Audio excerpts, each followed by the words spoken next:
Hi friends, Basha's Kitchen இன்னைக்கு நம்ம பார்க்க போறது மட்டன் பிரியாணி. பிரஷர் குக்கர்ல மட்டன் பிரியாணி எப்படி செய்யறதுன்னு வாங்க இந்த வீடியோல பார்க்கலாம். மட்டன் பிரியாணி prepare பண்றதுக்கு இங்க நான் ஒரு பிரஷர் குக்கர் எடுத்துர்க்கேன். இதுல 2 டேபிள் ஸ்பூன் நெய் சேர்த்திருக்கேன். 2 ல இருந்து 3 டேபிள் ஸ்பூன் வெறும் எண்ணெயும் சேர்த்துக்கிட்டேன். நிறைய என்னோட சப்ஸ்கிரைபர்ஸ் பிரஷர் குக்கரில் பிரியாணி எப்படி செய்யறது அப்படின்றது கேட்டிருந்தீங்க. ஸோ உங்கள் எல்லாருக்காகவும் தான் இந்த பிரியாணி வந்து நான் இப்போது போஸ்ட் பண்ணுறேன். இந்த பிரஷர் குக்கர் பிரியாணி இன்றைக்கி நான் ஜீரக சம்பா ரைஸில் செய்ய போகிறேன். எண்ணெய் சூடாயிருச்சு. அடுத்ததாக இதில் பட்டை, கிராம்பு, ஏலக்காய் சேர்த்துடலாம். நிறைய என்னோடய பிரியாணி ரெசிபீஸில் நீங்கள் பார்த்துருப்பீங்க. நான் வந்து பட்டை, கிராம்பு, ஏலக்காவை பவுடர் பண்ணாமல் ஹோல் ஸ்பைஸாக சேர்த்துக்குவேன். ஹோல் ஸ்பைஸாக சேர்த்துக்கும் போது அதோட நல்ல அரோமா வந்து உங்களுக்கு கிடைக்கும். உங்களுக்கு வேணும்னா இதை நீங்கள் பவுடர் பண்ணி அப்படியே வந்து கரம் மசாலா பவுடராகவும் சேர்த்துக்கலாம். யூஸ்வலாக கரம் மசாலா பவுடரில் கொஞ்சம் இன்னும் நிறைய ஸ்பைசஸ் இருக்கும். ஆனால் நிறைய ஸ்பைசஸ் வேணாம் அப்படின்னு நினைக்கிறவங்க பட்டை, கிராம்பு, ஏலக்காவை பவுடர் பண்ணி கூட சேர்த்துக்கலாம். இப்போ நறுக்கி எடுத்து வச்சுருக்கிற வெங்காயத்தை இதில் சேர்த்துட்டு எல்லாத்தையும் நல்லா வதக்கிக்கோங்க. வெங்காயம் இந்தளவு வதங்கினதுக்கப்புறமா தக்காளி சேர்த்துக்கலாம். 3 மீடியம் சைஸ் வெங்காயம் நான் இங்கே எடுத்திருக்கேன். 2 தக்காளி மீடியம் சைஸ் இதுக்கு நீங்கள் கட் பண்ணி சேர்த்துக்கணும். 1/2 கிலோ மட்டனுக்கு 1/2 கிலோ ஜீரக சம்பா ரைஸ் எடுத்திருக்கேன். ஜீரக சம்பா ரைஸ் மினிமம் 1 ஹவருக்கு நீங்கள் இதில் ஊற வைக்கணும்.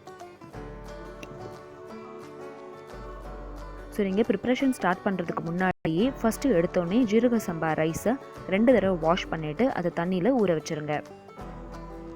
1 ஹவருக்கு ஊற வச்சிட்டிங்க அப்படின்னா தான் நம்மளுக்கு வந்து ப்ரெஷர் குக்கரில் 2 விசிலில் வெந்துடும். நிறையா விசில் வச்சிங்க அப்படின்னா சாப்பாடு குழஞ்சிரும். அதனால ஒரு 1 ஹவர் ஊற வச்சுட்டு 2 விசிலில் இறக்கிட்டிங்கன்னா சாப்பாடு குழையாமல் இருக்கும். 3 டீஸ்பூன் இஞ்சி பூண்டு பேஸ்ட் போட்டு வதக்கிக்கோங்க. அதுக்கப்புறமா இதில் நம்ம வேக வச்சுருக்கிற இந்த கறியை சேர்த்துக்கலாம். 1/2 கிலோ மட்டனை நான் உப்பு மஞ்சத்தூள் போட்டு கொஞ்சம் வேக வச்சு எடுத்துக்கிட்டேன். ஏன்னா கறியும் அரிசியும் நீங்கள் ஒன்றா வேக வச்சிங்க அப்படின்னா வந்து ஒன்று கறி வந்து சரியாக வேகாது, இல்லாட்டினா சாப்பாடு வந்து ரொம்ப குழஞ்சிரும். அதனால் மட்டனை கொஞ்சம் வேக வச்சு எடுத்துக்கோங்க. மட்டன் சேர்த்துட்டு இந்த கிரேவி இந்த மிக்சரோடு நல்லா மிக்ஸ் பண்ணிக்கோங்க. மட்டன் வேக வச்ச தண்ணியை நான் தனியாக எடுத்து வச்சுருக்கேன். அதை வந்து வேஸ்ட் பண்ணிடாதீங்க. பிரியாணி வேக வைக்கும்போது அதை நம்ம யூஸ் பண்ணிக்கலாம். ஒரு 2லேருந்து 3 நிமிஷம் வதக்குனதுக்கப்புறமா இதில் வெறும் மிளகாத்தூள் நான் இப்போ சேர்த்துக்கிறேன். உங்கள் காரத்துக்கு ஏற்றாப்பில் இதில் நீங்கள் மிளகாத்தூள் சேர்த்துக்கோங்க. கொஞ்சமாக இந்த கிரேவிக்கு தேவையான உப்பு சேர்த்துக்கலாம். கறியில் கொஞ்சம் உப்பு போட்டு தான் நான் வேக வச்சுருக்கேன். அதனால் கொஞ்சமாக அதில் நான் சேர்த்துக்கிறேன். உப்பு, மிளகா பொடி சேர்த்துட்டு எல்லாத்தையும் நல்லா மிக்ஸ் பண்ணிக்கோங்க.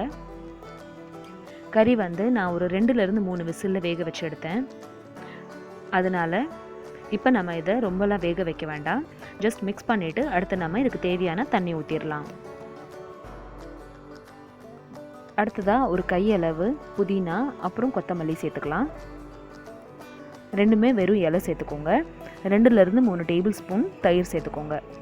தயிர் ரொம்ப புளிச்சிருந்துச்சு அப்படின்னா 2 டீஸ்பூன் ஊற்றுங்க போதும். தயிர் சேர்க்கறதுனால கறி வந்து நல்லா சாஃப்ட் ஆகும். காரம் முன்ன பின்ன இருந்துச்சுனாலும் பேலன்ஸ்ட் ஆயிரும். தயிர் சேர்த்துட்டு எல்லாத்தையும் நல்லா மிக்ஸ் பண்ணிக்கோங்க. 1 கிளாஸ் ஜீரக சம்பா அரிசிக்கு 1.5 கிளாஸ் தண்ணி இங்கே நான் எடுத்திருக்கேன்.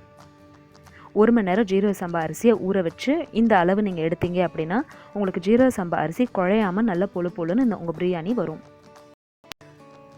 தண்ணி சேர்க்கும் போது அதில் வந்து மட்டன் வேக வச்ச தண்ணியும் மிக்ஸ் பண்ணிக்கோங்க. மட்டன் வேக வச்ச தண்ணி அப்புறம் நார்மல் தண்ணி ரெண்டுமே சேர்த்தே எனக்கு 3 கிளாஸ் தண்ணி தான் ஆச்சு. தண்ணி சேர்த்துட்டு உப்பு செக் பண்ணிக்கோங்க. தண்ணி ஊற்றிட்டு நல்லா அதை கொதிக்க விடுங்க. கொதிச்சதுக்கப்புறமா தான் அரிசி இதில் நம்ம சேர்த்துக்கணும். இப்போ தண்ணி நல்லா கொதிச்சிருச்சு. ஊற வச்ச ஜீரக சம்பா அரிசியை தண்ணி இல்லாமல் இப்போ நம்ம இதில் சேர்த்துக்கணும். தண்ணி கொதிக்கிறதுக்கு முன்னாடியே அரிசிக்கும் தேவையான உப்பு அதில் நீங்கள் சேர்த்துக்கோங்க.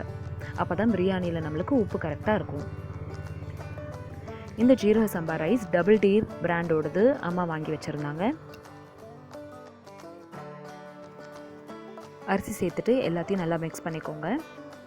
யூஸ்வலாக என்னோடய பிரியாணிலாம் நீங்கள் பார்த்தீங்கன்னா நான் தம்மில் வச்சுருவேன். ஆனால் இன்றைக்கி வந்து நான் ப்ரெஷர் குக்கரில் விசில் வைக்க போகிறேன்.